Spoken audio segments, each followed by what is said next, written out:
Okay. Well, I went back and looked, Marcus. It was April 2023 when we talked first. Wow. I know. Doesn't seem like that. My hair's grayer now. Yeah, yeah, we're all falling apart. It's been so long.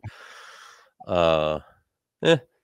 So, you are the first repeat guest on Innovation Soundbites. So glad to have you back. And so, why don't you give us a refresher? Remind us what problem GauVendi set out to solve. Sure.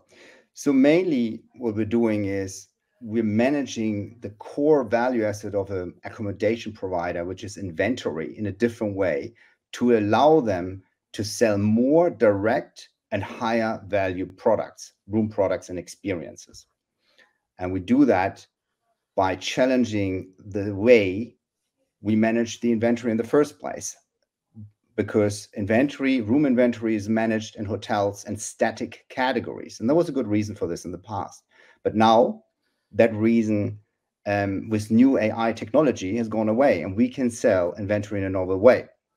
Sometimes to relate to dynamic pricing, everybody understands that. I have a room, I sell it today for $200, tomorrow for 250, and then Taylor Swift comes into town, I sell it for 500, and so on, and it causes a lot of other issues in terms of expectation management, etc. But what we do is we sell the same physical room in a different way, just like a good salesperson would sell it, to different audiences, because different audiences have different willingness to pay.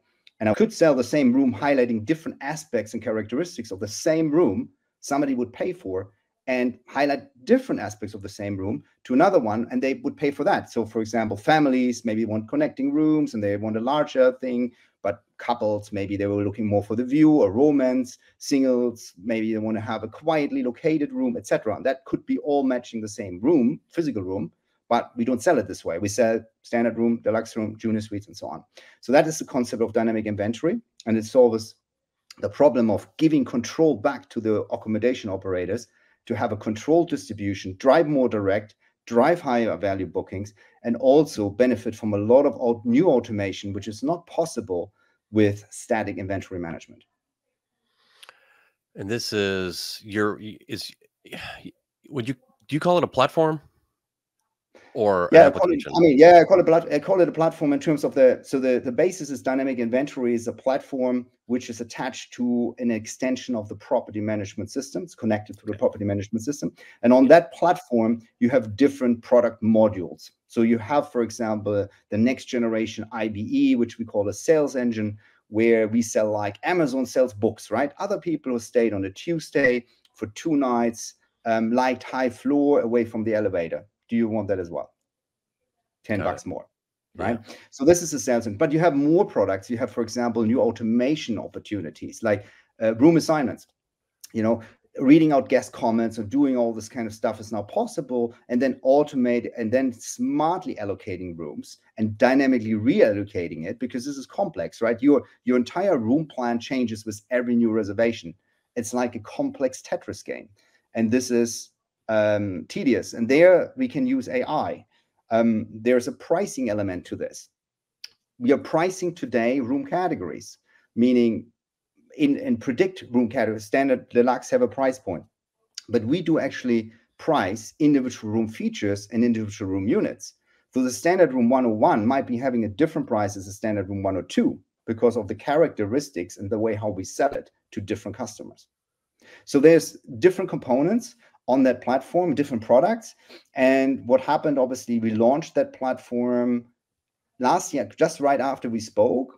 And now we have 5 products on that platform already. So the next generation booking engine, if you saw the sales engine, we have a room InventiFlow, which is a smart assignment solution. We have some great BI tools in there. We have a sales optimizer, we call it, because now with this new data points, we can have a lot better restriction management and doing all this kind of stuff automated.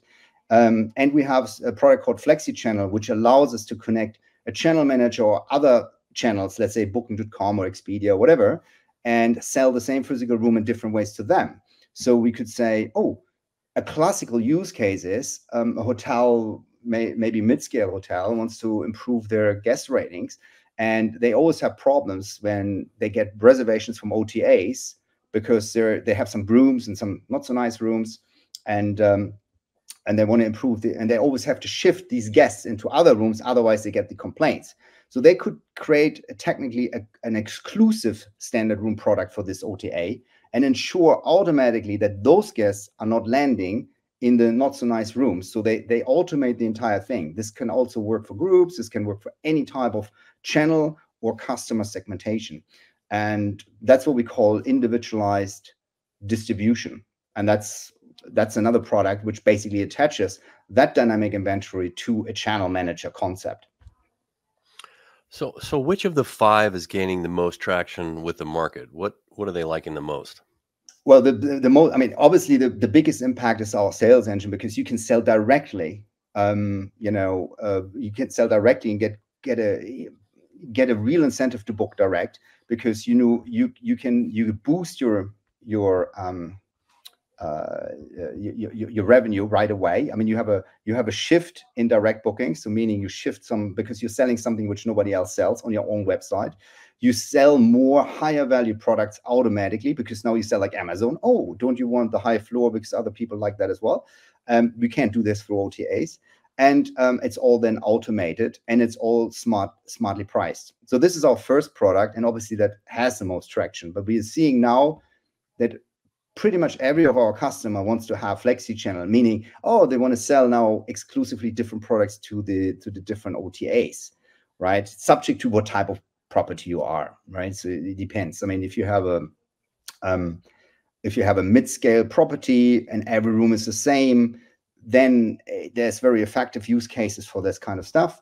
If you have like a castle hotel and already 40 room categories, then maybe you already simplified that. It's a different use cases, different segmentations. Yeah.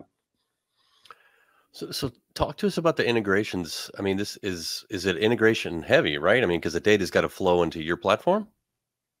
I think we get the perfect that integration process, to be honest with you, because it's really easy. We automated it, meaning it's even a self-automation when you connect to the PMS, and we pull all the data from the PMS, and we start with differentiators, and it's brilliant how many guest reviews you can get publicly available, which you can sort and comment and summarize even with AI, and then say, hey, you have a problem with this and this and this, you have a problem, you have an opportunity here and here and here, and we create those products pretty much on the fly. So an average onboarding takes 3 days, working days for us. Obviously, over the time period, maybe 4 weeks or something, depending on the time of the hotel. But to give you an indication, we just had a new small hotel chain. They have about 1,400 rooms.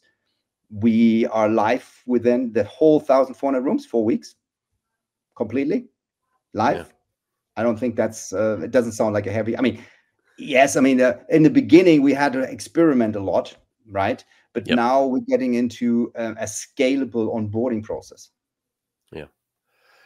So talk to us about some of the results that your customers have been experiencing since we last talked. Yeah. So I think, on the web, I mean, what we clearly see is the 3 things on the direct website. I mean, the first thing is, from day one, we make more revenue. We're shifting basically. I mean, you think again about your categorization. The majority of your room categories are more the lower price categories, and the premium ones are maybe it's only 30% of your inventory, and we turn that pretty much around. Therefore, we increase the average rates from 10 to 30% right away, depending on how you set up the products and so on, because it's a natural thing. It's all of a sudden, you make your products dynamic and you play them out with AI. And so therefore, you sell more higher value products rather than just purely your lower static categories. And so there's a 10 to 30% uplift immediately on the revenue through your direct channel. The second thing we notice is that we do have channel shifts. And this could be, I mean, the lowest performers are usually 2%. Let's say if you're 10% direct business, you go to 12 or 15. But we have examples where we come from 5% to 25%. I mean, this is depending, there's a lot of other points as well also involved. But now you can have a real direct first strategy And there's definitely a clear channel shift. I mean, with using this. And the third big benefit our clients repeatedly report is less phone calls, inquiries, and email inquiries, because it's all done automatically now. Because now you can get actually what you want online, or you see what you get online. Not necessarily you get what you want, because if you're high occupied, etc., you get what's left over. But in principle, it's a lot more transparent booking processes, and that's what manages guest expectations better. And you can avoid phone calls and all this kind of stuff, because you see right away what's available and what's not available. Sounds like you made a lot of progress. Sounds like things are going well. And thanks for joining me, Markus. Thank you very much, Jason.